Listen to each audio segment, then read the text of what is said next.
Kansas Republicans want to inspect the genitals of your children. They want to do it so bad that they overrode a veto from the governor. Every single child in the state of Kansas would have to endure a genital exam to be allowed to play sports.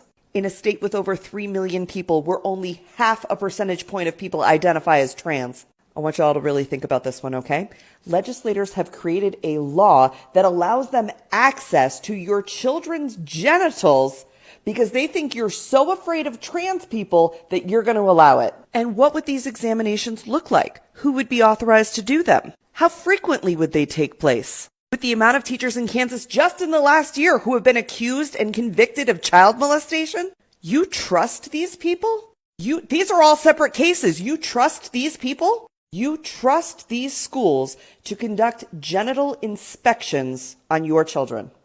Absolutely not. Absolutely not.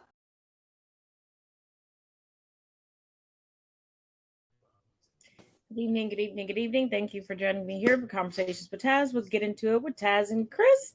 And the video you just saw is legitimately breaking news.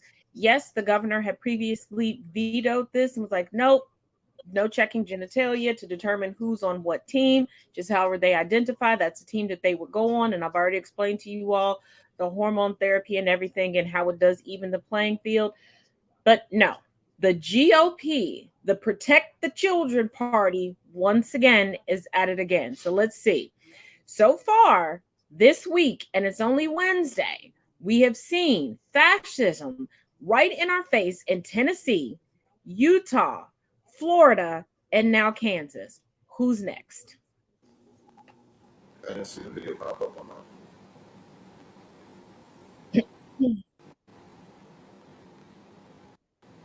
It's yeah. They got an agenda. They're going by state. They can't do it federally. They're going state to state. Like I said, I see the stuff going on here in the good state of North Carolina. So it's all over. Yeah. It's utterly ridiculous. Now, before we tackle everything else, let me give y'all a little bit of good news. I know everybody was worried about the Wisconsin Supreme Court election. And if you watched, the results came in literally just as I was ending last night's show. So if you missed it, and last night was a long one, it was almost 2 hours. My apologies. Thank you for all of y'all that stuck with me. But there was a lot of details to get out. So good news. For the first time in 15 years, the Wisconsin Supreme Court has a liberal majority. The final tally was Miss Janet won 55.5% to 45.5% over Dan Kelly. Remember, Dan Kelly was a previous Wisconsin Supreme Court judge, and he lost originally in 2020, and he now has lost again in 2023. Now, keep in mind, he ran on an anti-abortion, pro-Trump election result denying platform. Yeah. And he wanted to roll the state back to pre-Civil War. Yeah, that too. And also, the Chicago mayoral race, which a lot of people did not even know was taking place. The former Cook County Commissioner, Mr. Brandon Johnson, defeats the incumbent Paul Vallis, and this is the first time an incumbent has not won re-election since the 1980s. And Mr. Johnson does understand that police should not be showing up to mental health checks and wellness checks. Like, he understands all of this. He understands that also police need mental health care. Yeah. He also believes that giving police officers consistency can help out. And when I heard him this morning speaking on Morning Joe, he has a great point. A police officer can show up depending on their schedule, where they're placed, and have a different supervisor that they're not accustomed to. He's like, you know what? Let's break this down by neighborhood. Where you show up, this is your shift. You know your supervisor. not just your partner. You know the other cops. You get to know the air. So there is some brightness. There is some brightness out there. Yes, that's huge. Mental health is for all, but asking officers to respond and turn into social workers or um, you know, therapists or any other profession that should be taken there is not only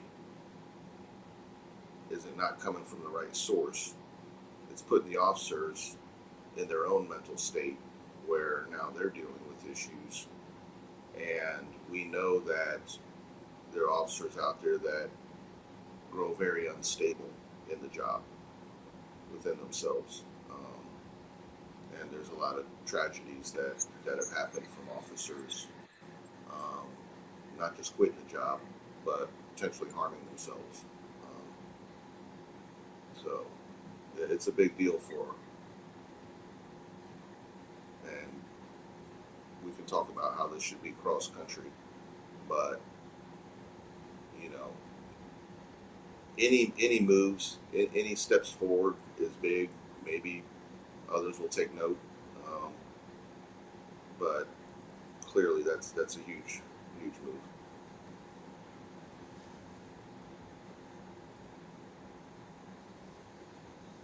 Most definitely. Now we know one of the biggest stories of the week. Well, it's two stories stemming from one event. Should not be a story because our first lady shouldn't be so tone deaf. And the United States that keeps claiming that they're not racist shouldn't still be so racist.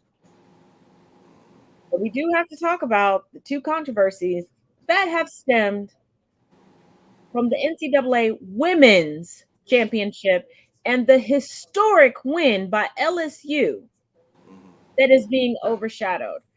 But let's roll the clip, and I got another article, but this time the article's a little bit better. Take a look.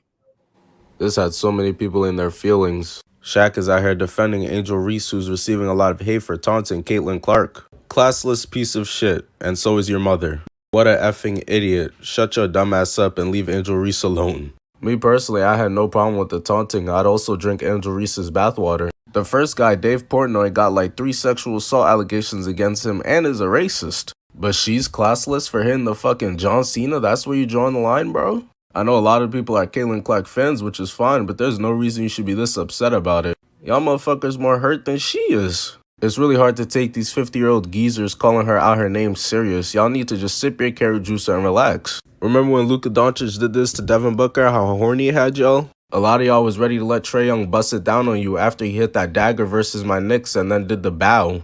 Mike Jordan mid-game laughing at the other squad shooting free throws with his eyes closed. But we love this type of shit because it's competitive. Why is it any different here? Also, I saw people tweeting about it and I couldn't believe it. I had no idea LSU had Ice Spice on their squad. Rapper by day, getting straight buckets by night. She's a multifaceted woman. I need it. But yeah, shout out to Shaq for owning those losers.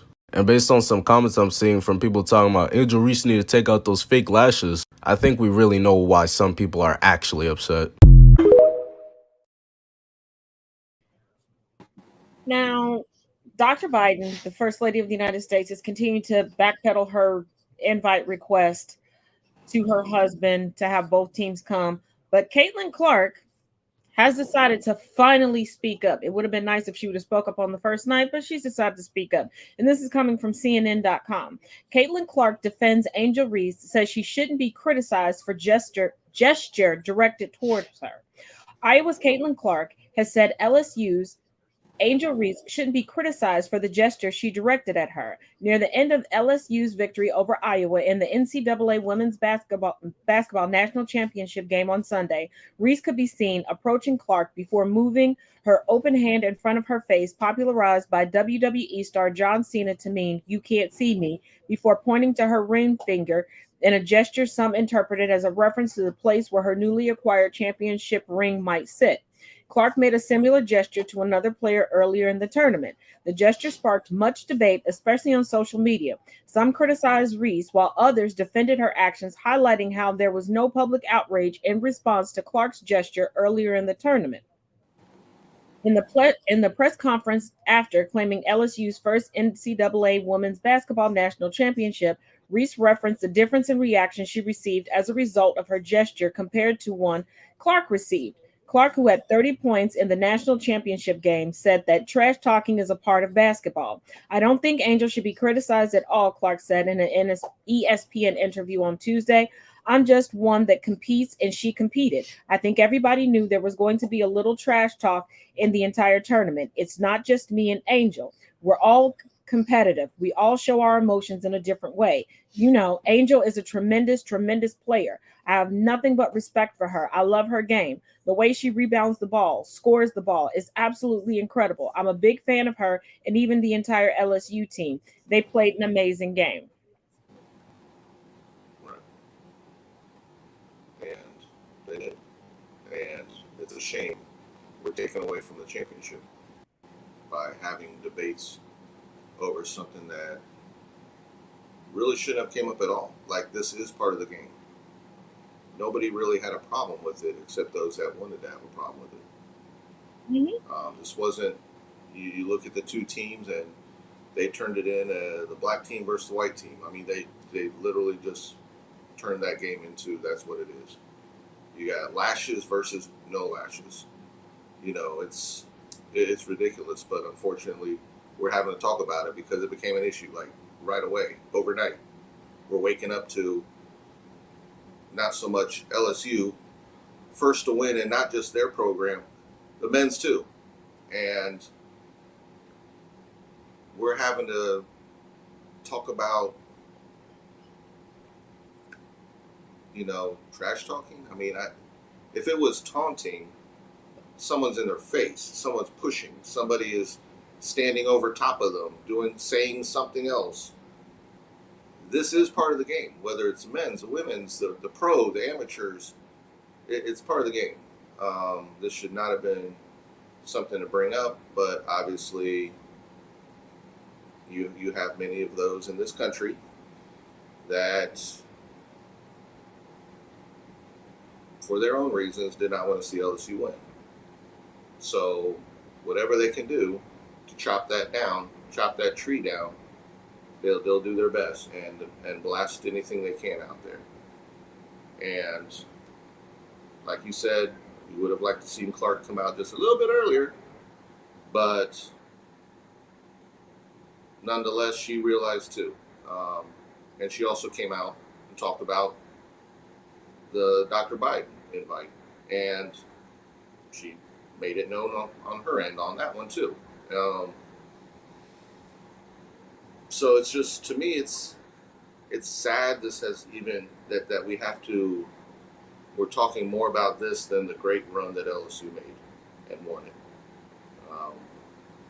We haven't always done that with other championship teams, whether it's college or pros.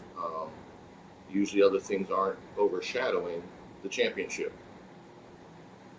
But this is, and we know why. And it's a reflection on where we're at as a country still. And there's going to take a lot to get past just acknowledging a great team and great players, regardless of what they look like, what they wear, whether they're tattoos or not, whether they're makeup or not. This is who they are. Regardless how you dress or look, these are people that love the game. And they're putting their hearts out there on the court. And they're striving for the same goal as the other team. And yet, like I said, it's, for us to talk about it, it's just more of what we're talking about in the country. And my thing is, I thought we got past this with Cheryl Swoops and FloJo, and it's like women are gonna be women. If somebody's a feminine woman, doesn't matter what their career is, what their hobby is, they're gonna be feminine. But also, well, it's like in the back in the day with the track teams. where, oh, she won, but did she have to have nails that long? I mean, there's always a but or a As something if else. names are going. And here's the thing: the things that they complain about should actually be a hindrance. And I think that's what makes them butt hurt. Yeah. That with these long nails, these long lashes, their hair done, they're still getting it done. They don't have to look busted because they don't want to look busted. But here's what gets me. ESPN dedicated a segment to what they called were Caitlin Clark's clapbacks. The you can't see me, the I'm not gonna guard you, all these things. Right. Everybody was like, oh, she brings the passion. She plays like a dude. She grew up playing against boys. You think Angel didn't? Yeah. Yeah, like that's a first time. Yeah. Oh, nobody's done that since Clark. I'm sitting here like, Yeah. first of all, the greatest trash talker to this day, Muhammad Ali. Mm-hmm.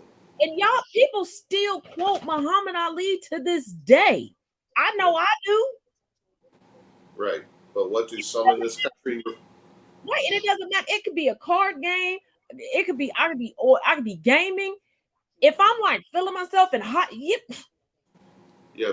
Yeah. But remember, we still have a country that refers to Muhammad Ali not as a champion, but as an army dodger or as someone who didn't serve. So we still have that part of this country embedded. But they love Captain Bone Spurs, Viola Trump. Mm-hmm. Muhammad Ali was a conscientious observer. Right. He said, and I quote, the Viet Cong ain't did nothing to me. Right. Because he's like, why am I going to go fight? Because you don't like somebody else. Trump wanted to talk big, go to military school, but never put his money where his mouth is, and went to a doctor. And I'm using that term very loosely because we even know during his presidency, what he considers a doctor is a very loose term. In a little bitty storefront in the corner of a borough in New York to say he had bone spurs. Dude, you have no control over your bowels. You have very limited brain cells, and you were the worst athlete any school saw. I don't think that you could have passed the entrance test. Like, you didn't have to lie. Well, yeah, it's ironic. It's as funny as the fact that his name would be attached to a university. So there you have it. Yeah, but speaking of liars, we have an update on the Dominion. No Amber Heard, but close. Dominion news case, and this is starting to get juicy. I got to bring out the notebook for this one. Yeah, Gwyneth. So Fox will allow the following people to testify: Maria Bartramo,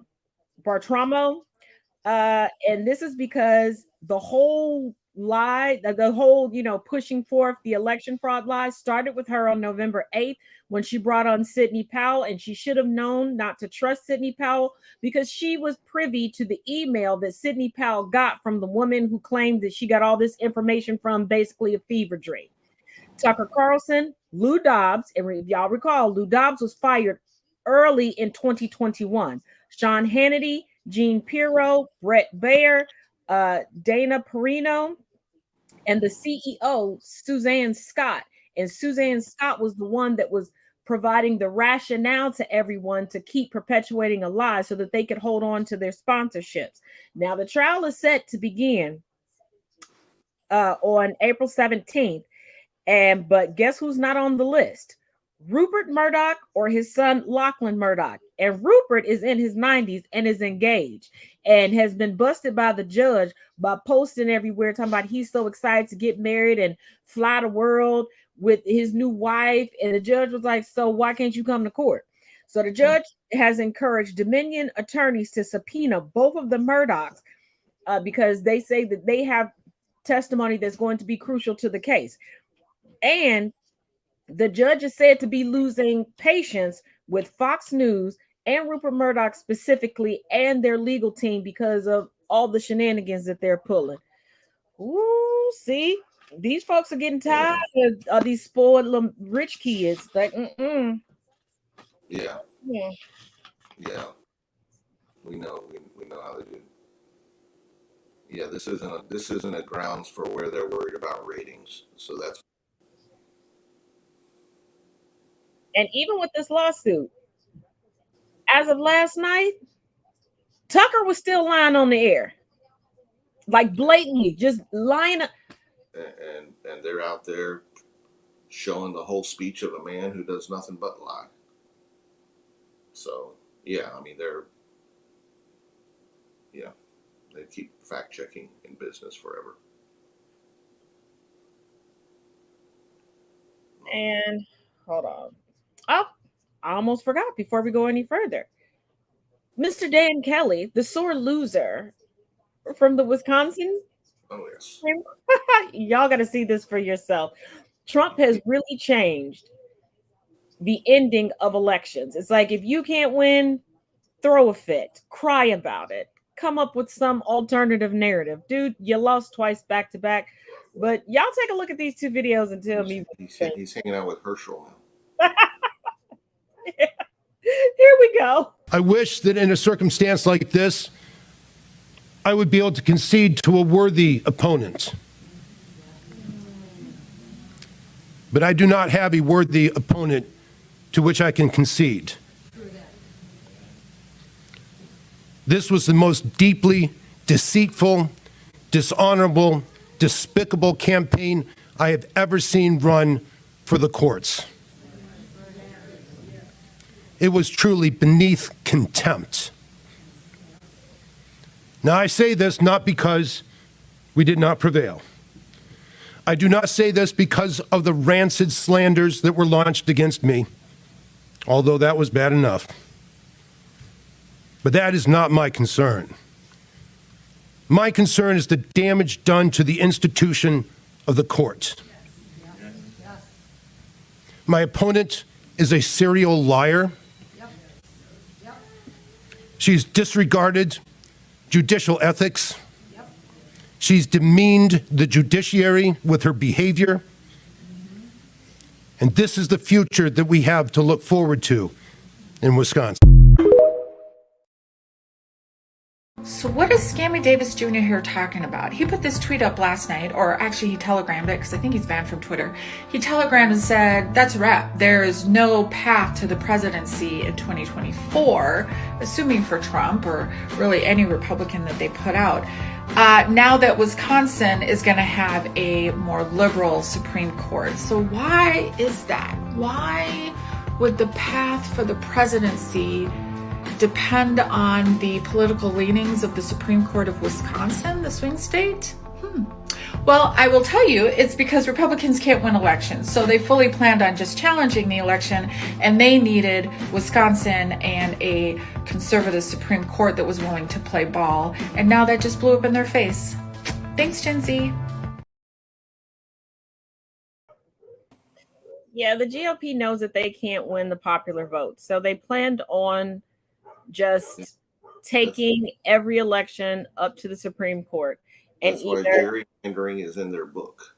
Yep. And either having a new election called or different things. They can't do this time. The last-minute rezoning of urban cities because they know that's where they'll lose. Yeah. They don't touch the outer little towns and stuff. They don't touch those because And there's something that I noticed while flipping through and watching, I guess you could call them protests yesterday in front of the courthouse in Manhattan. A stark difference between Trump supporters and non-Trump supporters. And I'm not even talking about ideologies. That's not even what I'm talking about. I'm talking about the look of things, the aesthetics of things. The Trump supporters looked very low budget, and I don't mean to come across or sound classist, but their bank accounts are broke. Yeah, you could tell like they're out of money. They give it all to Trump.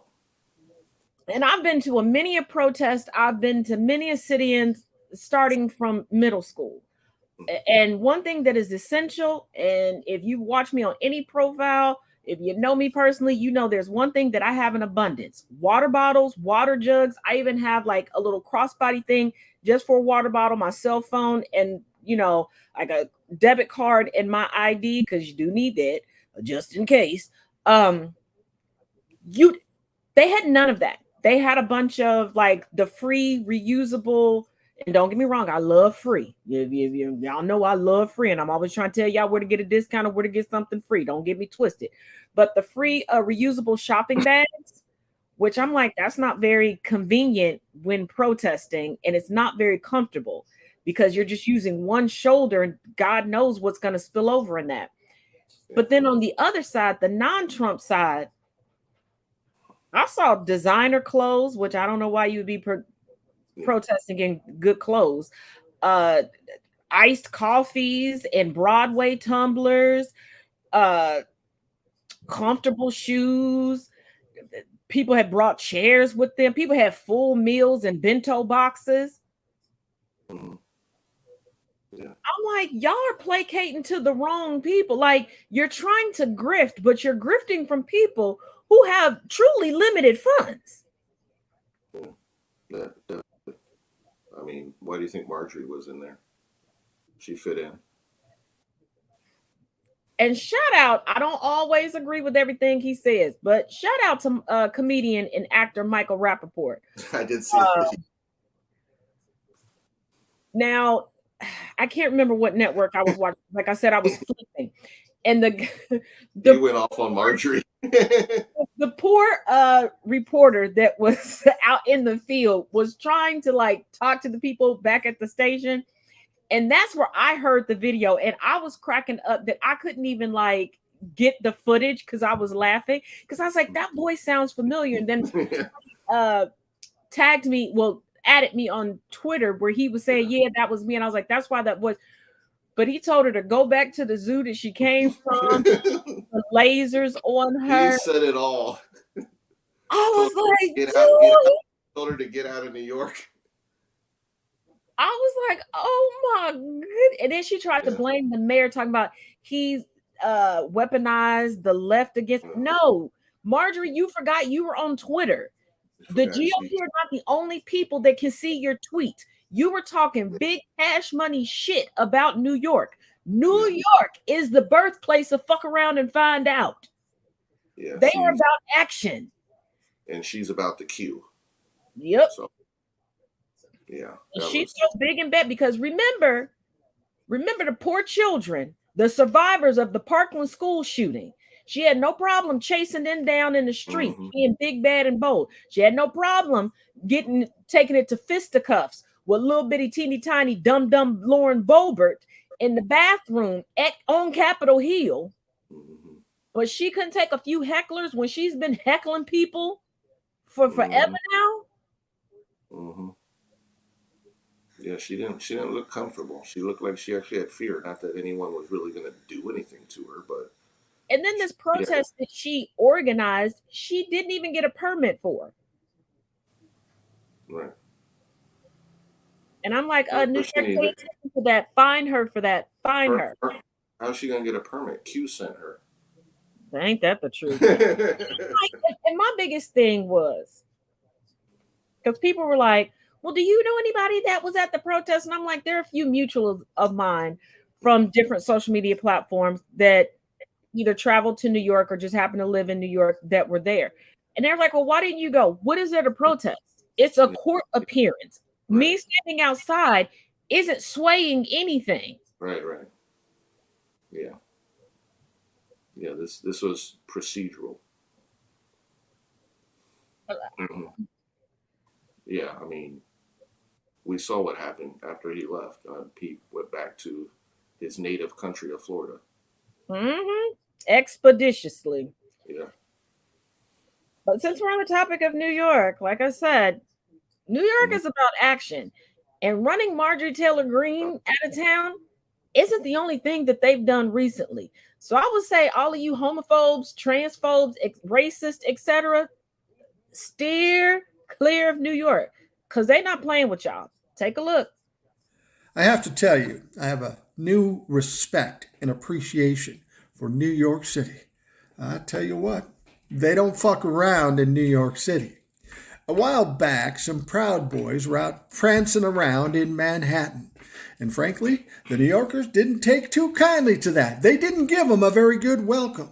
They shouted their asses down and kicked them out of town. They ran away with their tail between their legs, scared to death.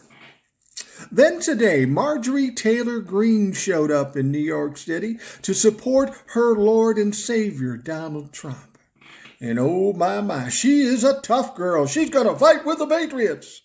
But she couldn't have been there more than a couple of hours. People were tearing her apart. She got on an airplane quick, fast, and in a hurry and got down to Florida so she'd get some balance back in her fucking life. But that's not the best one. The best one is, guess who else came? George Santos. The liar, the criminal, the creep. You know who I'm talking about, George Santos. Now, it should be different for George Santos because New York is his home state. That's where he got elected to this lofty position in the House of Representatives. So he shows up to support Marjorie Taylor Greene, to support Donald Trump, and guess what happens? George Santos got the same fucking treatment as everybody else. They shouted his ass down. When he finally left, he was crying and says, "No, I'm not coming back." Well, George, I'll tell you this. Fuck your feelings. You folks are starting to see what it was like. All those years, the Republicans would get in your face and make you cry. Call you snowflakes. Well, who's crying now? Who's the fucking snowflakes? You're all victims now, and you're in trouble.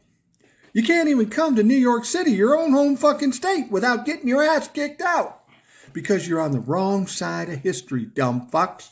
How long is it going to take you to realize that? Some people never learn. And we're talking about the Proud Boys, Marjorie Taylor Greene, and George Santos. Well, we're talking about some dumb motherfuckers.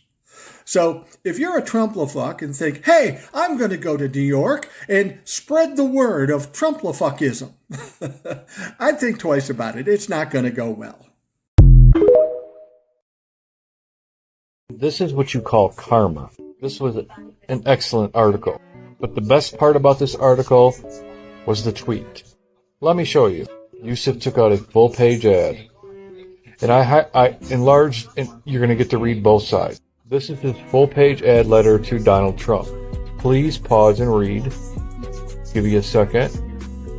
Here's the second side of the full-page ad he took out. I especially like the part here, where he says, "Here is my message to you, Mr. Trump.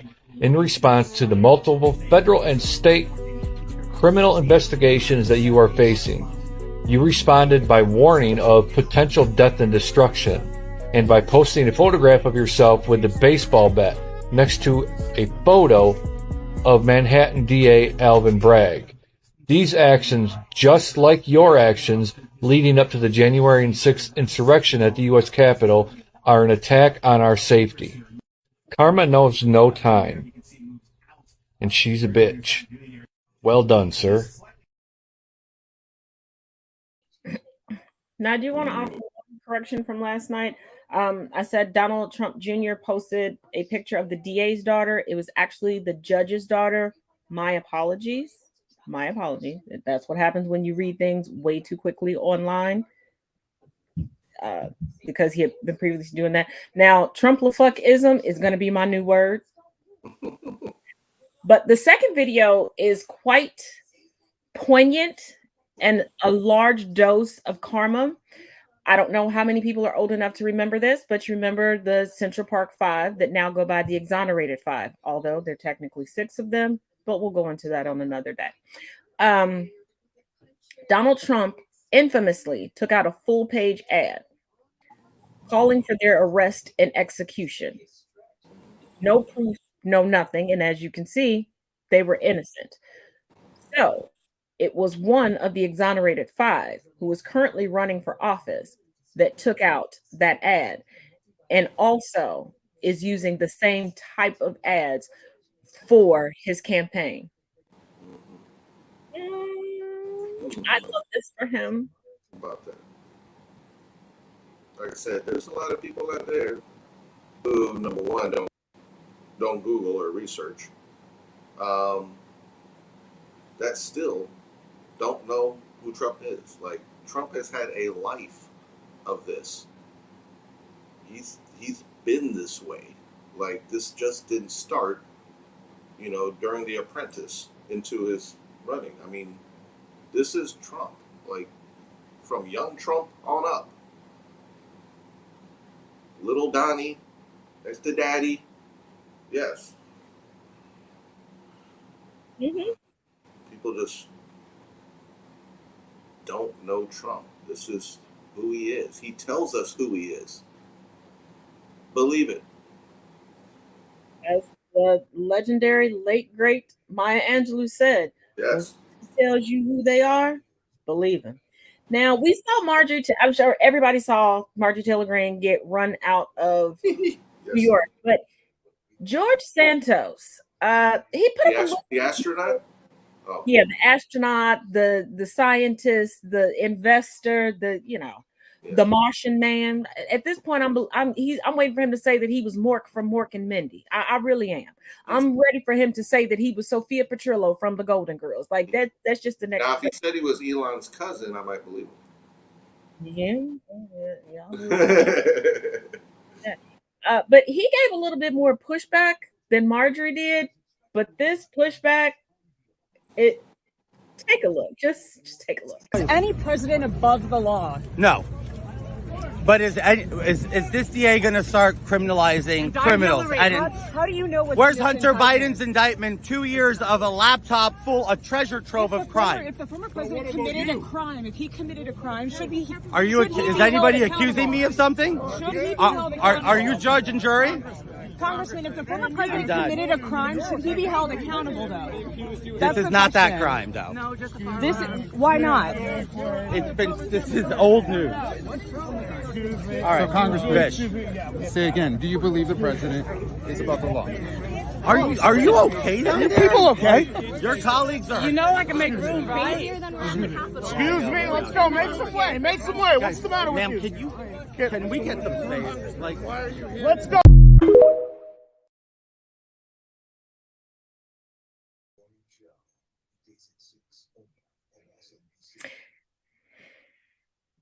Has anybody noticed that nobody's saying that Trump didn't commit a crime? They just all keep saying it's old news. Yesterday, while the entire country was glued to the television, are you muted? To get arrested in New York City, while all of that circus was unfolding down in Washington, D.C., Donald Trump is losing another battle. Are you muted?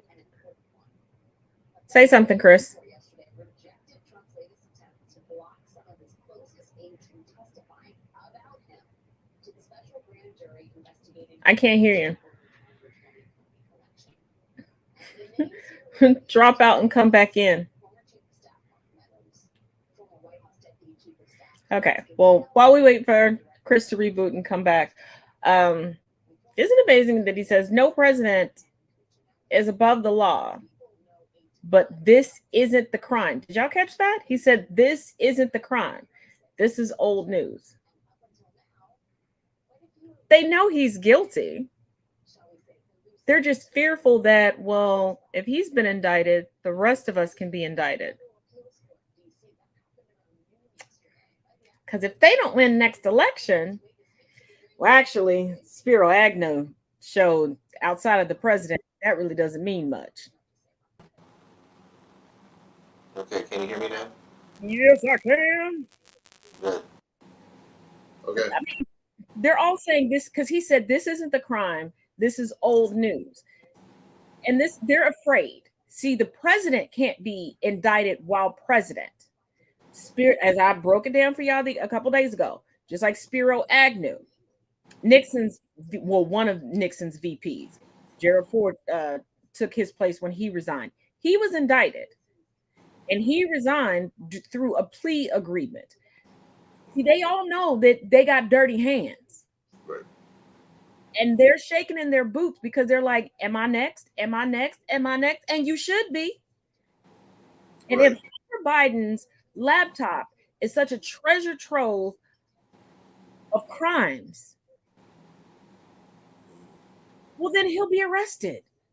Right.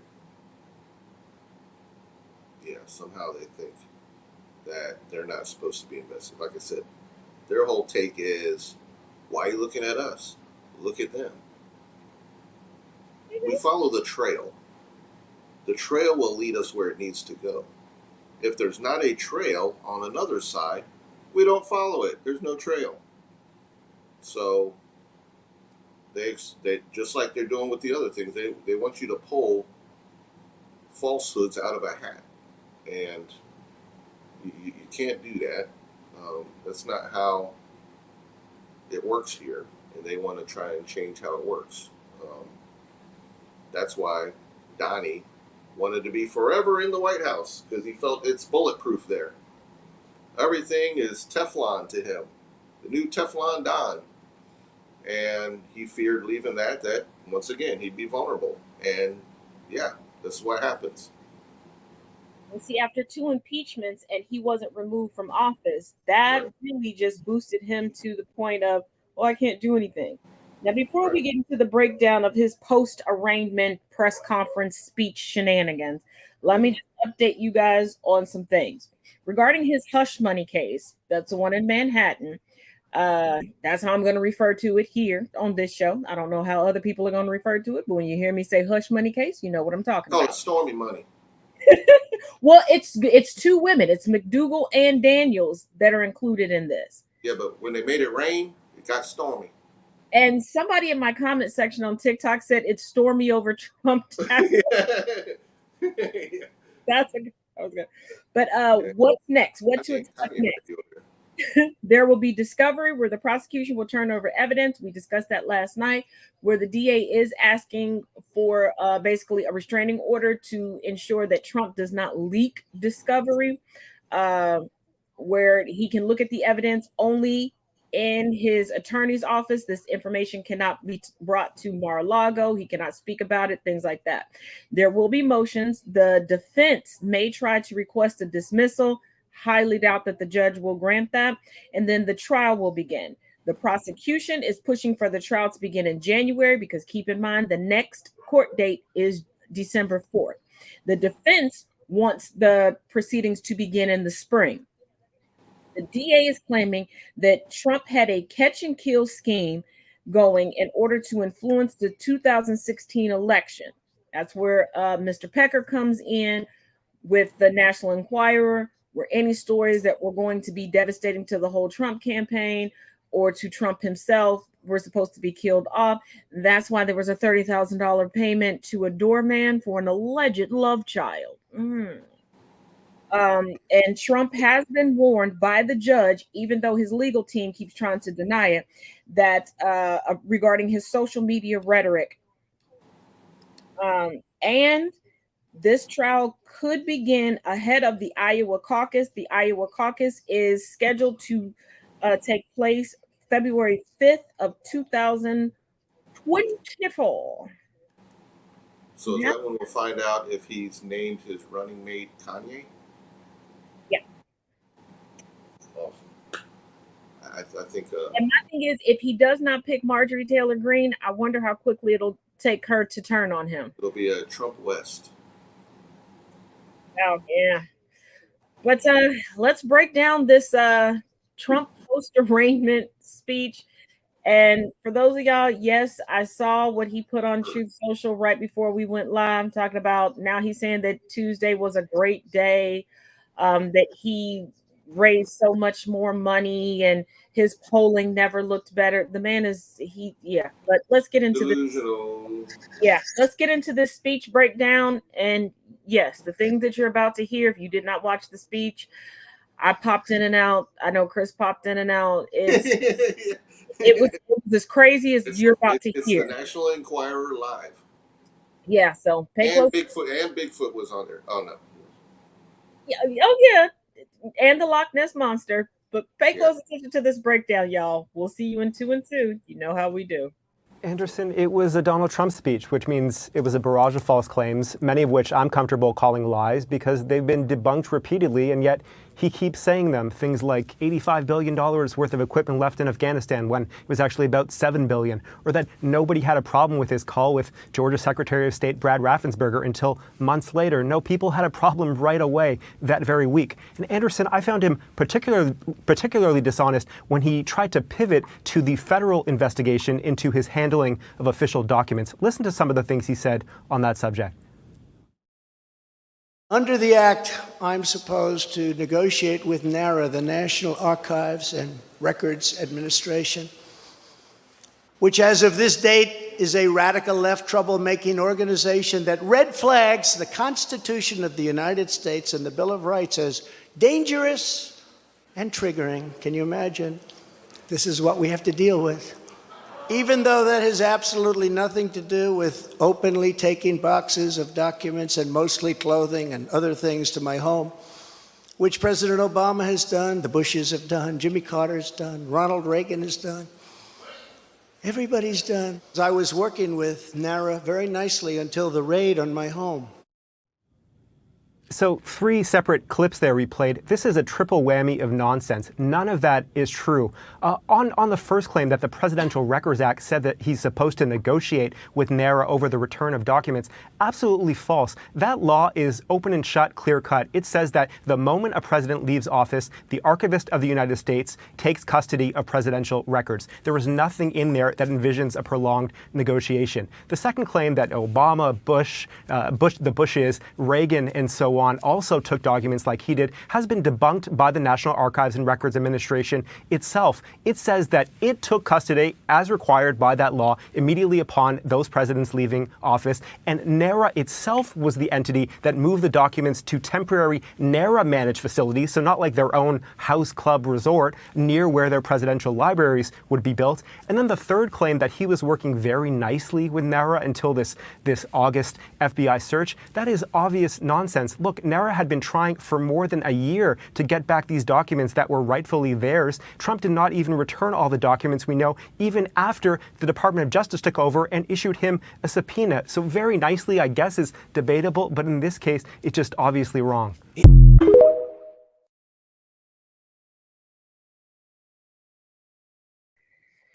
And regarding the details of the Presidential Records Act of 1978, I went into that into great detail yesterday. You can start at the 30-minute mark, and everything is broken down, even the claims regarding Nixon that Trump has made. I'm not going to take another 30 minutes to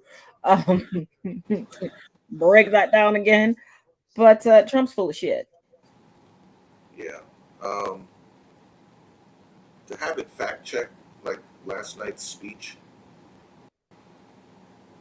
how about, since like the whole thing is false, he's going to flip it from fact-checking to truth-checking, because that's where you'd really have to dive in and look for anything that resembles truthhood, and you're still going to come out shaking your head like, nope, couldn't do it, didn't find nothing down here, nothing to see. And my thing is, what would he be requesting from NARA, given that he hasn't even attempted to start or even break ground on a presidential library? He just changed the name of a club, and I'm using that very loosely, that he already has, and like put White House memorabilia in it. Like, and my thing is, this is what boggles me the most. Now, I know he doesn't read, so I don't know what books he would put in there other than the book he wrote, had ghosts written for him. And probably Ivanka's book. Well, Ivanka done disappeared on him. I don't know whose book. He's in the golf course.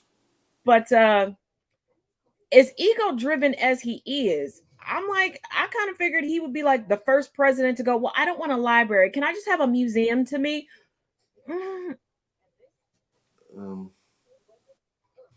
Yeah, he made it sound like he had documents with like his golf pants or something. Yeah, because he was like, well, they were closed too. Yeah, it's just stuff in there, you know. I had some hats in there and some shoes and some things that may have said top secret. Oh, we have top secret documents showing George Santos's previous life. And his we have a commenter, You Chris. know, his previous his drag life. Yeah, we have a commenter that says "Go Yanks" since you're wrong. Yes. Today. Great. Everybody loves. Everybody loves. I welcome all the Yankee fans. Everybody loves Chris. Everybody just pops in on Wednesday. I'm the resident ginger. Yes, I know you're the resident ginger. You're the popular one. Whatever. But now the Trumplicans, or as the lovely gentleman said in the one clip, the Trumplifucks, are all over social media, just gushing about the new mugshot merch. Let's talk about the truth behind that, because there was no mugshot taken yesterday. So here we go. For President Donald Trump online, on t-shirts, and on sale, with proceeds going directly to the Trump campaign. But law enforcement sources told the Associated Press that Trump didn't have his mugshot taken, and Trump's lawyer Joe Tacopina confirmed to other media outlets that no mugshot was taken. So we can verify that these mugshots are fake. He didn't even have one taken. But even if he had, it's unlikely it would have been released. Under New York law, releasing a mugshot is seen as an unwarranted invasion of personal privacy. Police or courts aren't required to release a mugshot unless it serves a specific law enforcement purpose. So what about those photos and others online claiming to be mugshots? There are some red flags you can look for. First, the background. Does it match the look of other mugshots typically taken in that location? And two, the outfit. Was the suspect wearing that outfit in other photos from the same day? The fake mugshots of Trump don't match reports of where he was or what he wore that day. Mugshots of former President Donald Trump online, on t-shirts, and Now, Joe Tacopino at the press conference immediately after the arraignment was avoiding the question. Like he did not want to say whether or not Trump had a mugshot done, but Trump was in his regular uniform. Blue suit, white shirt, red tie. Do y'all really think that they were going to have him change into prison blues for one picture when he never touched a jail cell? Right. He was processed and then moved directly into the courthouse. They were there for it was an arraignment that was a little bit longer than your traditional arraignment, but it happens from time to time. Mm-hmm. And he left. What we do probably know is that a fingerprint card with itty bitty prints were done on them. Right. And also, I don't know why they're choosing the picture that they chose, because that faux mugshot, he looks pitiful and pathetic. Because remember, leading up to this, everybody was like, it'll be the manliest mugshot ever. How do you take a manly mugshot? Yeah. Okay, number one, who thinks he's manly? Like, okay. Yeah. I was expecting shirts with his fingerprint card on them, because like toddler fingerprints. I don't think his fingerprints are big enough to They get bigger fingerprints from Sir Puppers. And then did you notice like how they had the background to try to make him look bigger? Oh my goodness. Yeah, but you got to remember this is from a side that used to have him, dressed as like Rambo and stuff. I mean, come on. Oh my goodness, this is too good not to share. Maybe his toupee was laying right that day. Right. Love it. It was his book separately. That is the comment of the week right there. Kudos. There you go. Bravo. That's jolly good. Jolly good. That was bloody hilarious. As the British would do. Wow. Okay. Somebody one up to me on the one-liners. Okay. Mm-hmm. That deserves some grape juice later. Well, if I wasn't hopped up on allergy medicine, yeah. Hey, that makes it spicy. Why is it so spicy? Yes. Now, new singer in the Spice Girls, Grape Spice. Now, before we get into the shenanigans in Tennessee, I'm not even gonna pull us for this because it's only a 12-second clip. But what's going on in North Carolina? Why we flip? Oh, ooh, ouch. Yeah, let's take a look at North Kakalaki. Hey, if you're gonna be rude to me, you better know how to fight. Cause when I'm done crying, I'm gonna get you.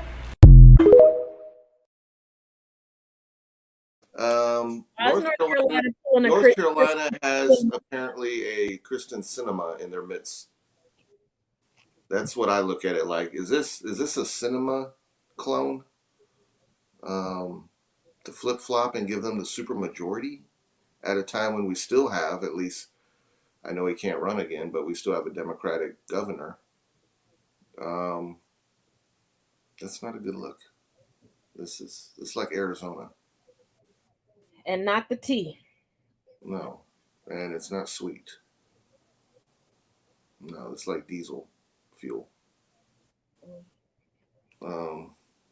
Yeah, and it's odd because North Carolina is a state that's very much, you have your liberal cities, and then you have a whole lot of rural country. So it's very split when you're talking about red and blue, about depending on where you live. So yeah, the last thing this state needs is for somebody to give them the like super majority where they can veto some of the governor's moves. But I mean, they recently took down the gun permit law so that you no longer have to go to the county. And to an extent, I needed to make it clear that there was a background check, because that's all the permit was technically. For people that live here know that getting a gun permit in North Carolina meant that you went through a background check, and then the county sheriff, basically they had his name attached to the certificate that you got before you could go purchase a weapon in this state. It is a relic of the old days, but anybody that knows the process knows that that consisted of a background check, which other states, they just do background checks and you wait. That certificate was kind of more or less the same way, except that in the old days it was stating that somebody is of sound and right mind in order to purchase a weapon in this state. But they shot it down and may have made it even easier now for people to purchase whatever. Mm-hmm. So they shot down but didn't reform. They shot down but didn't revamp. They just made it easier. And that's what we're trying to get away from, is ease of purchase. I mean, to me, weapons should be more classified, as certain weapons are primarily for military or certain law enforcement agencies or federal, and certain weapons should not be available for somebody in the public, especially of a certain age range even. Mm-hmm. To get an assault rifle, I shouldn't be in a store thinking, should I want a pistol or an assault rifle? I mean,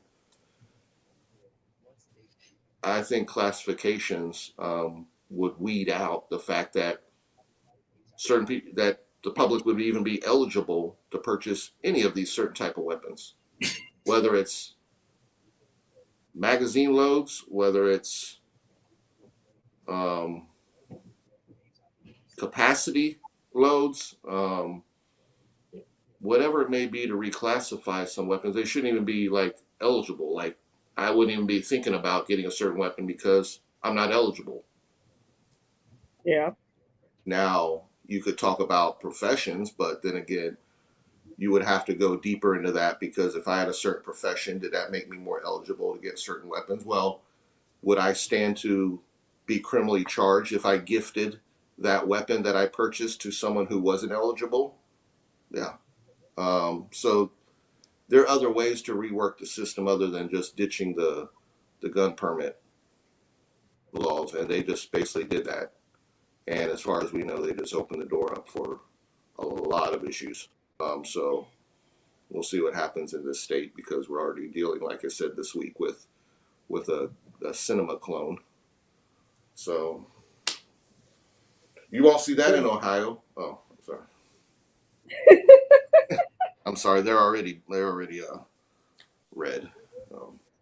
Yeah, but from one What do hotbed you call of crazy, seeing red? That'll be the new movie. Seeing Red Part 2. yeah, coming from one hotbed of ugh to another hotbed of ugh. Let's get into what's going on in Tennessee, especially since there's a very crucial vote happening at 9 a.m. tomorrow. Let's get into it, and then after these videos play, I do have some very pertinent information to share with you. Yes, So, here we go. Folks, some news just came out and I'm unwell.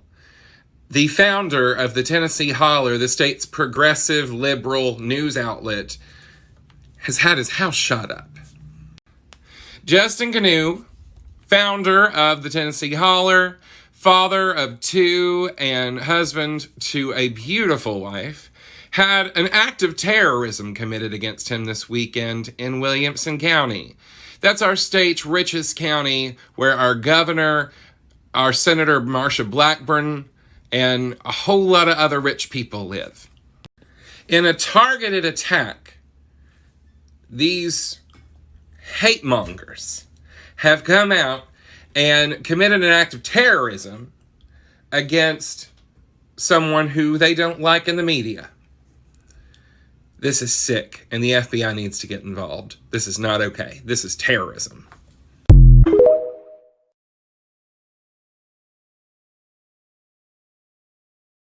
Hey everyone, I want to give you an update because things are dire here in Tennessee. The founder of the Tennessee Holler, who's been covering the on-the-ground movement, was the first to break the news about what was happening with the Tennessee 3. His home, where he and his kids were sleeping last night, was shot. Numerous bullets entered in through the walls and windows. This is an unacceptable backsliding into fascism. This is an attack on the press. Things are dire here in Tennessee. We need your support. Call Speaker Sexton, call the Tennessee legislature, email them, let them know, show up on Thursday. Y'all, things are getting very bad, and the longer that the Republicans normalize this, the worse and worse things are getting. It is really bad here, and we need all the support we can get. So please, keep calling, keep emailing, and show up on Thursday. This is scary, y'all. Things are really, really bad.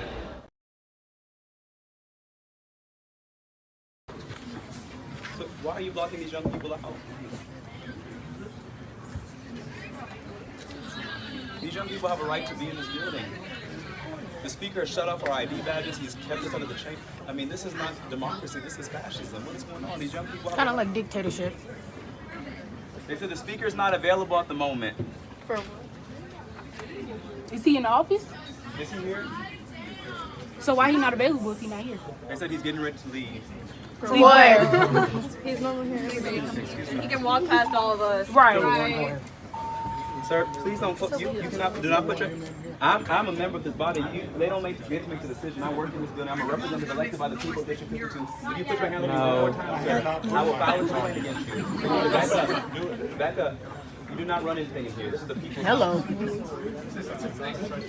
This is the people's house. You're not going to intimidate me.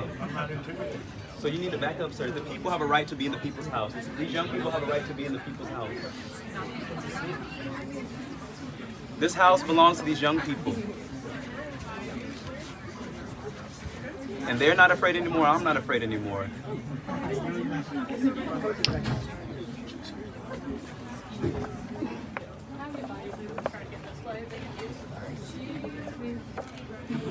Kids are dying, do you care? Kids are dying, do you care? Kids are dying, do you care? Kids are dying, do you care? Kids are dying, do you care? Kids are dying, do you care? Kids are dying, do you care? Kids are dying, do you care? Kids are dying, do you care? Kids are dying, do you care? Kids are dying, do you care? Kids are dying, do you care? Kids are dying, do you care? Kids are dying, do you care? Kids are dying, do you care? Hey y'all, little update on Tennessee. Tomorrow morning at 9 a.m., they're going to hold the vote to expel 3 members of the legislature. And despite all of the calls and outcries and even a letter from the White House, it doesn't appear that Republicans are moved. In fact, members of the Tennessee Speaker's House met with these 3 Democratic lawmakers to let them know if they get expelled tomorrow, they'll also be losing their health insurance. There are protests planned for the morning, and it is encouraged that you keep calling your congressman. There are steps before expulsion to deal with any kind of perceived impropriety. And I want to point out to you 2 people who are really, really at the front lines of covering this story. One is Chandler, who has literally been on the ground every day and going live from inside the State House. And the other is our pal Justin at the Tennessee Holler. Justin is the journalist behind a lot of the breaking news you're seeing out of Tennessee. He's also the guy that broke the Randy McNally story. And someone drove by his house on Saturday night and shot at it. We cannot stand for this attack on the press. Quick update on the Nashville, Tennessee situation, where they're trying to expel 3 members of Congress for marching alongside children protesting gun violence. Here's one of the 3 House members that is being ousted. She said, I just had a visit from the head of HR and the House ethics lawyer. I appreciate them letting me know that if I am expelled, I will lose my health benefits. I also appreciate the ethics lawyer letting me know that in one case, a member who was potentially up for expulsion decided to resign because if you resign, you maintain your health benefits. I appreciate that information. But she said, nah, get fucked. Heavens to Betsy, all this does not mean I'm considering resigning. Never. I am ready to have my hearing in public view. Let's go. Now, let me give you all just a little bit more information. The Tennessee House is made up of 73 GOP members and 26 Democratic members. The Speaker of the House is Cameron Sexton, who was elected post the resignation of Richard Glenn Casada Jr. Casada resigned because he was implicated for having a role in using a firm, Phoenix Solutions, to launder money and a kickback scandal. There were other scandals, and this isn't even all of the scandals. These were just the ones that I could get quickly in between some other stuff I had to do today. Representative Jeremy Durham was caught up in a scandal where he was sending lewd late-night texts to multiple women. 22 women were subjected to unwanted and inappropriate sexual contact, and guess what? He was a mentee of Casada. Cade Cawthron was Casada's chief of staff, resigned due to allegations of cocaine use within the State House, sexting an intern, and spouting slurs. Casada and Cawthron were also caught up in a scandal where they tried to frame a student activist with doctored, aka fake emails. Casada also refused to fire Cawthron. And then here's the kicker. In 2022, the FBI was investigating the Tennessee House for corruption. Now, if you all remember last night, and the video is actually, as always, check the links in the description of this video. The video is linked here.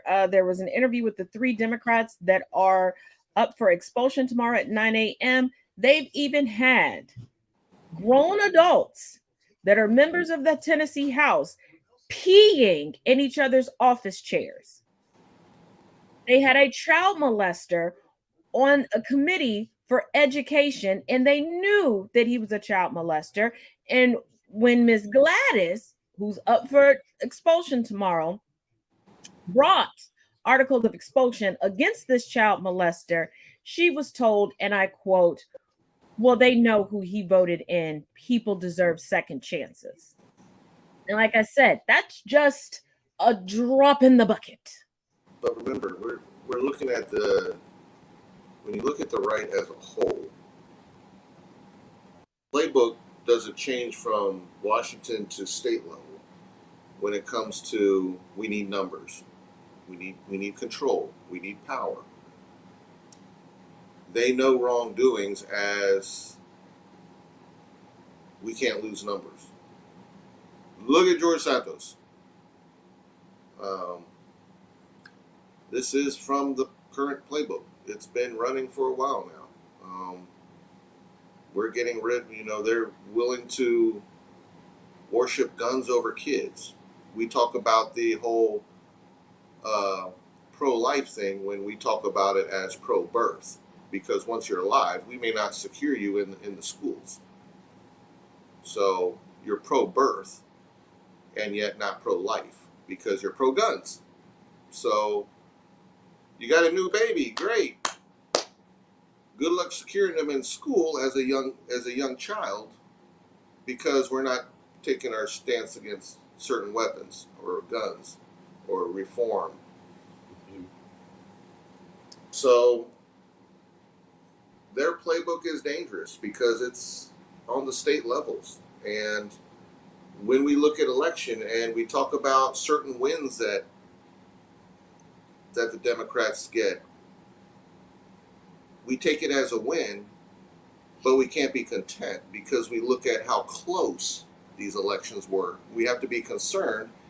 These are narrow wins. So there's still a large majority that, for whether they just vote on party line and just tune out what their party now stands for, that's probably only a portion of Republicans that vote party line.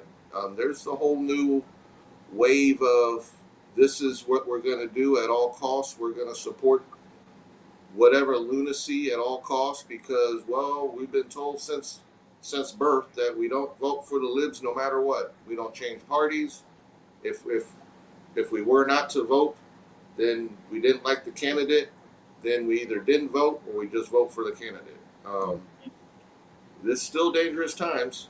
I know we applaud our victories, but when it comes to the right, they're still getting in votes. So that's why we keep rehashing the need for people to don't get tired. When it's voting time, get out there, vote. We can't let people deter voters. They can take away all the drop boxes they want. You can still show up in person. You can still early vote. Because they're still getting their votes. I mean, even with the Wisconsin one you showed, that one was it wasn't quite as narrow, but there's been plenty that were narrow that are out there. And that's concern in its own. So. Very much so. But I wanted to bring this information to people's attention because there are some people that are like, oh, this is so egregious. They were protesting on the House floor. First of all, on the federal level, as you would say, this is going to be my weekly fun with flags moment. Yes. There have been literal fist fights on the House floor at the federal level. No one was expelled. People ended up in the hospital. Yeah. So protesting is supposed to be ingrained in the history, in the fabric of the United States. The Boston Tea Party, heck, the Revolution. Yeah. My fun with flags moment was when the lady went tail over head over that Trump flag at the rally. That was my fun with flags. And then jumped up trying to talk crap. I'm like, oh. Yeah, she looked like someone who just was probably 3 hours late from the last call at the bar. Yeah. Yeah, that was the fun with flag moment. The flag won. Oh boy, did it. Like, could you imagine? It's a good thing she's not a neighbor of mine. I was hoping that was Marjorie when he got up. I would make signs and be like, how you get beat up by a flag? Yeah. Flag 1, MAGA lady 0. Yeah. But as always, thank you all for tuning in. And as always, make sure you check out the links and everything in the description of this video. Final thoughts on the night, Resident Ginger. Final thoughts. Oh, by the way, people, don't forget, check out merch. Yes. Merch is still up and running. Hasn't been hacked. Ginger merch coming soon. I'm always hopeful. Anyways, I wish that even though everyone was kind of dancing around about the indictment and Donnie's getting fingerprinted and all that, we have to realize that these things don't happen quickly. It's not like next week the trial's starting. So there's time for more nonsense to take place. And of course, he's going to be hot on the trail because, like Lindsay was crying more than once, he needs money. Send your dollars. Send your lunch money. But as a whole, sometimes you need a break. Make sure y'all are binge watching something good, because sometimes we need a break from this nonsense. Doesn't mean you got to tune it out, but take your breaks from it. Just finished a good binge watch on Netflix, The Night Agent. That was a pretty good little thriller. But yeah, like we always say, sometimes you got to take a break from this in order to stay sane. So make sure you're taking care of yourself. Self-care always. You're not alone. Find someone to talk to. Doesn't have to necessarily be a family member, just someone who can maybe relate to what you got going on. But we got to keep ourselves fresh. So that's all I got. Exactly. And keep in mind, the next court date for Trump is his deposition regarding the New York AG case regarding his financial crimes, and that's on the 10th of this month. Then on the 25th, the day after my birthday, the E. Jean Carroll civil case begins. May 1st is the projected, keep in mind, projected date that indictments, which are going to be, as reported, 7 days before my birthday. Right, will be May 1st. And then it's looking like June or July, the DOJ indictments will come out. Yes. And yes, very important time coming. Tourist season. Yes. The best time of the year. It's the most wonderful time of the year, darling. That's right.